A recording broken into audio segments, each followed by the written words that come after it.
தொடர்ந்து பத்திரிகையாளர் திரு பிரியன் நம்மோடு இணைந்திருக்கிறார். அவரிடம் பேசலாம். வணக்கம் திரு பிரியன். பொங்கல் பரிசாக 3000 ரொக்கத்தோட தொகுப்பு அறிவிக்கப்பட்டிருக்கு. தேர்தல் வரக்கூடிய காலத்துல இந்த அறிவிப்பு வெளியாகி இருக்கு. எப்படி பார்க்கலாம்?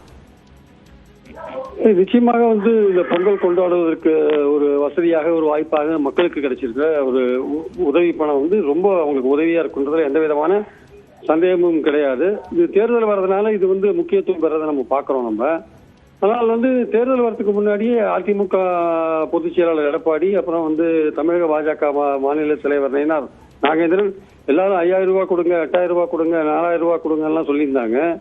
ஆனால் அவர்களே இது மாதிரி சொல்லும்போது அவர்களே தமிழ்நாடு கவர்மெண்ட்டுடைய நிதி நிலைமை ரொம்ப மோசமா இருக்குன்னு ஒரு பக்கம் அதையும் சொல்லியிருந்தாங்க. ஆனால் இப்படிப்பட்ட ஒரு மோசமான நிதிநிலைமை அவங்க சொல்லிட்டு அவங்க பணம் உதவி செய்யணும்னு சேர்த்து சொன்னாங்க. என்னன்னா, சப்போஸ் தமிழக அரசு பணம் கொடுத்துதான் வச்சுக்கோங்க, அது பெருமை நாங்க தான் கேட்டோம் அப்படின்னு சொல்றதுக்காக ஒரு விஷயத்த முன்னாடியே சொல்லி வச்சுட்டாங்க. ஆனால் ஏற்கனவே திமுக அரசு 22ல அவங்க 20 பொருட்கள் கொடுத்தாங்க, 23ல 1000 ரூபாய் கொடுத்தாங்க, சர்க்கரை அரிசி எல்லாம் கொடுத்தாங்க, 24ல பணம் எல்லாம் கொடுக்கல, கரும்பு சர்க்கரை அரிசி மட்டும் தான் கொடுத்தாங்க.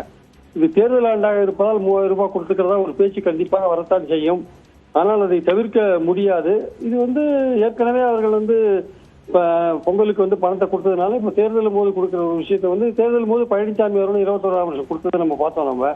அதனால இது மக்களுக்கு உதவிகரமாக பொங்கல் கொண்டாடுவதற்கு வசதியாக இருக்கும். தேர்தலை மனதில் வச்சு கொடுக்குறாங்கன்னா அது கண்டிப்பாக ஆளுங்கட்சி இதை செய்யதான் செய்வாங்க. தேர்தல் நடக்கிற எல்லா மாநிலங்களையும் ஆளுங்கட்சி இது போட்டு செய்வதை நாம் பார்த்து கொண்டுதான் இருக்கிறோம். வரவேற்கத்தக்கது என்பதில் எந்த விதமான கருத்து வேறுபாடும் கிடையாது.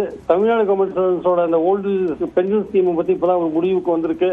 அது அவர்கள் சந்தோஷமா இருக்காங்க. இன்னும் ஆசிரியர்கள் மற்றும் வேறு பல பிரிவினரோட கோரிக்கைகள்லாம் இன்னும் வலுவாக கேட்டுக்கொண்டிருக்கிறது. அதற்கான முடிவு தமிழக அரசு எடுக்கும் என்று பெரும்பாலும் எதிர்பார்ப்பு இருக்கிறது. ஆக்சுவலா நன்றி திரு பிரியன், இணைப்பிலிருந்து உங்களுடைய கருத்துக்களை பகிர்ந்து கொண்டமைக்காக.